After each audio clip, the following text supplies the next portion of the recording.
E sejam todos muito bem-vindos a mais um vídeo aqui no meu Mundo Otaku. Meu nome é Wellerson, tudo certo com vocês? E hoje eu estou aqui para fazer uma primeira impressão deste mangazito aqui, Forge of Apocalypse. Eu ganhei de presente há bastante tempo, estava aqui na prateleira, assim como vários outros mangás que estão aqui, eu preciso ler, e um dia eu vou ler, eu prometo.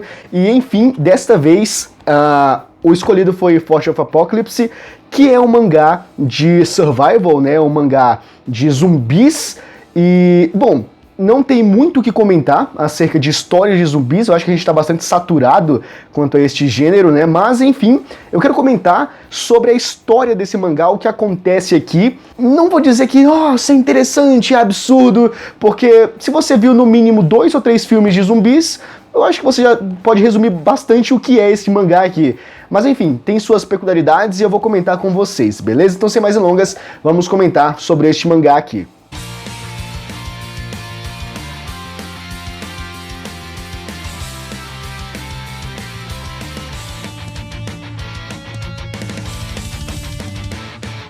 Esse mangá aqui, ele é uma história de dois mangakas, né? A parte da narrativa e a parte da arte. A história é do Yu Kuraishi e a arte é do Kazu Inabe. Eu devo dizer aqui, eu já vou abrir esse parênteses para comentar, antes de falar de fato sobre a história, né? Sobre o plot deste mangá aqui. A arte ela é um pouco, não vou dizer diferentona, mas eu senti os traços um pouco divergentes do que eu tô acostumado, né? Um pouco diferente do que eu tô habituado a ver ali, que são aqueles traços de mangá, sei lá, mais normais, se é que eu posso dizer assim. Mas enfim, parece em dados momentos ali do mangá que é um traço um pouco mais cartunesco, né? Parece que ele utiliza bem mais os traçados, sabe? Como se ele desse um contorno maior em algumas cenas, então isso é muito evidente, né? Em alguns momentos, em outros é bem normal, mas quando ele usa esse recurso, né, o caso, você percebe que a arte é um pouco diferente, né? E isso é uma característica desse mangá que me chamou um pouco a atenção. Ok, então falando um pouco agora sobre a história desse mangá, a gente vai acompanhar a vida do Yoshiaki Maeda, eu acho que esse é o nome do protagonista. E basicamente o que acontece, ele foi enviado para uma espécie de instituto para menores infratores, né, que meio que eles passam por uma série de coisas lá dentro, de eventos rígidos, né, e também tem aulas para se reeducarem e algum dia serem jogados na sociedade, né. Enfim, são jovens que em dado momento da vida deles cometeram algum crime e então eles foram enviados para este instituto e agora eles passam por essas várias ações que acontecem lá dentro para depois do período que eles têm que ficar presos naquele lugar, eles serem repostos na sociedade e tudo mais. E aí a gente vai ver o Maeda, que é um cara que não deveria estar lá, segundo ele, e eu acho que realmente é isso que acontece, e ele conta a história, a gente tem um breve flashback do que acontece ali, para justificar do porquê que o Maeda tá ali injustamente, né, que basicamente ele viu um barulho no apartamento dele, ou perto do apartamento dele, e ele foi verificar e ele viu que tinha uma pessoa morta, né, e aí ele meio que viu o possível responsável, só que a polícia encontrou ele no local do crime e ele acabou sendo sentenciado a perpétua. Então eu não entendi, eu não sei quais são os crimes dos outros personagens, são mais 13, então são 4 que eu acredito serem os protagonistas da série, mas o Maeda é o único que está em prisão perpétua. Eu acho que o outro ali, que é o máximo, são 3 anos que ele deveria ficar preso. Mas enfim, parece que é uma coisa meio absurda, mas o Maeda, ele tá nesse instituto e ele não deveria estar lá. Bom, e basicamente a gente tem uma espécie de Prison Break, né, de Prison Break juvenil. E é legal porque as coisas estão acontecendo no mundo lá fora, mas por enquanto, nas primeiras páginas, a gente vê que dentro deste instituto as coisas estão normais, seguem como deveriam ser, os detentos lá seguindo as ordens, seguindo o cronograma que eles devem seguir diariamente e tudo mais, enquanto que do lado de fora, a nível nacional já, os zumbis estão dominando. E essa é uma parada que me deixa muito frustrado em histórias de zumbi. Pode ser mangá, pode ser, sei lá, anime, pode ser série, filme, toda história de zumbi, nego não sabe que é zumbi. Como assim, cara? Sei lá, quando é filme, o filme tem 2 horas. 1h30, chega um personagem e fala: Será que eles são zumbis? Então, cara, é muito chato isso, é muito agoniante. Parece que nesses universos, no universo de histórias de zumbi, ninguém nunca viu zumbi. O termo zumbi é desconhecido. Porque, cara, tem um ser humano, que, sei lá, tá comendo outra pessoa, e essa outra pessoa vai comer outra pessoa, e você pode dar tiro, você pode cortar o braço, cortar as pernas, e essa pessoa não morre, continua viva e comendo pessoas. O que será que é isso? Ninguém sabe. E isso me deixa frustrado, porque, caramba, não tem como, não é revolucionário um negócio desse, é óbvio. Tinha que ser no primeiro momento. Putz, aquilo é um zumbi, corre! Então basicamente a gente passa esse primeiro volume inteiro aqui. Eu não sei também se o termo zumbi não tem que estar escrachado, né? Eu acho que, sei lá, se os personagens já sabem que são zumbis, eles só não utilizam a terminologia.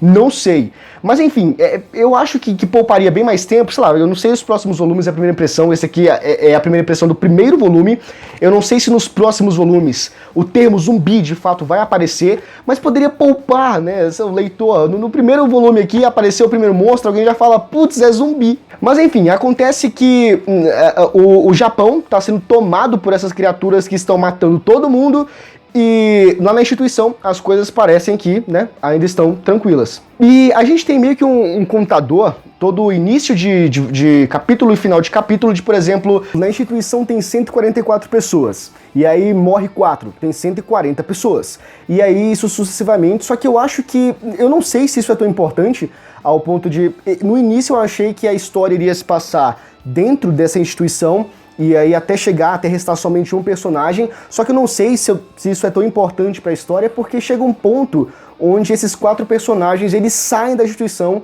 e vão pro mundo, né, lá fora. Eles vão pra cidade, onde eles percebem que a merda tá maior. E aí é uma grande ironia, né, que eles percebem que é mais seguro ficar dentro da prisão do que do lado de fora. Mas enfim, acontece que os zumbis, eles adentram a instituição também, eles acabam, alguns guardas acabam sendo infectados e eles vão lá pra dentro, e outras pessoas pegam esses guardas e levam pra enfermaria pra tratar dos ferimentos, e aí acaba que dá aquele caos generalizado, né, e tudo mais, aquela histeria coletiva do caramba, todo mundo correndo, gente morrendo, e aí que eles vão embora, eles partem pra cidade. Enfim, a gente não tem muito de desenvolvimento de personagens, nesse primeiro volume pelo menos. A gente tem um pouco mais da história do Maeda, que é o protagonista, né? Essa questão dele estar lá injustamente, não sei se vai ser mais trabalhado isso. A gente tem um pouco das personalidades dos outros personagens, dos outros 3 principais, diria assim.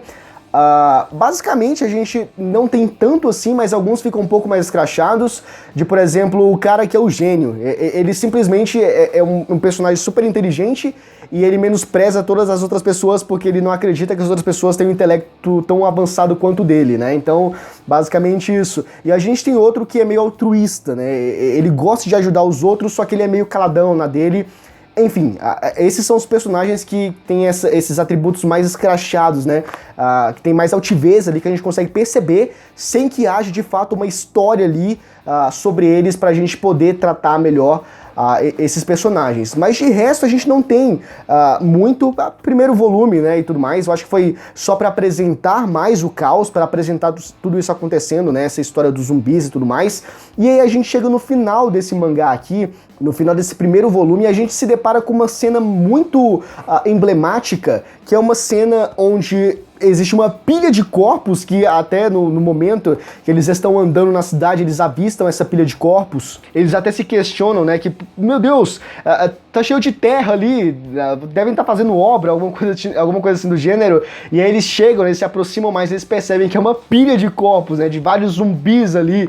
E o mais emblemático, né, o que mais deixa a gente, caramba, o que tá acontecendo aqui, né, com essa sensação de incógnita, é um ser que está assentado nessa pilha de corpos, né, nessa pilha de zumbis, que parece estar intocável, né, não parece que tá cheio de sangue, né, como os outros, que parece que foi mordido e tudo mais, simplesmente ele parece tá bem.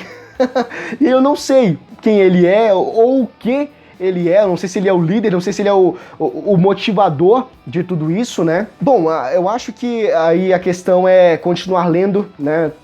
Ir pro segundo volume, pros próximos, pra saber a que fim vai dar tudo isso, mas enfim, o fato é que ele termina com um cliffhanger bem interessante, né? Que deixa a gente um pouco curioso para saber o que vai acontecer depois. Porque quem é esse ser? Uma das coisas que ficam mais em voga nesse tipo de história de zumbi, né, por exemplo, é de onde surgiu tudo isso, né? Quem foi o causador, qual é a origem, e talvez esse personagem que aparece na última página aqui do mangá, no finalzinho desse primeiro volume, talvez seja o responsável ou ele saiba de alguma coisa de tudo isso que está acontecendo. Enfim, é um grande mistério por enquanto. Não sei também se vai ser trabalhado isso, acredito que sim, mas enfim, basicamente esse é o primeiro volume de Force of Apocalypse. É interessante, de 0 a 5 eu daria 3,5, não é o meu estilo de narrativa favorito, também não é tão inovador e tem algumas coisas que me deixam estressado, mas enfim, eu acho que é uma leitura recomendável, é interessante você ler, talvez você goste, mas eu acho que até hoje, que eu lembro, que eu vi e que eu gostei bastante, a história de zumbi, foi High School of the Dead, eu gostei pra caramba, eu assisti um anime, então eu recomendo também, caso você esteja procurando mais títulos sobre esse gênero, beleza? Mas enfim, fica a recomendação aqui de Force of Apocalypse, é interessantinho, não é tão incrível assim, mas vale a pena a leitura. Bom, e esse aqui foi o vídeo de hoje, eu espero que você tenha gostado. Se você chegou até aqui é porque provavelmente você gostou, então eu peço pra você deixar o seu like nesse vídeo porque é muito importante, certo? Ative as notificações pra você não perder nenhum vídeo futuro que a gente enviar e deixa aqui nos comentários o que você achou deste mangá, certo? Conto muito com o vosso apoio, a gente se vê no próximo vídeo, abraço!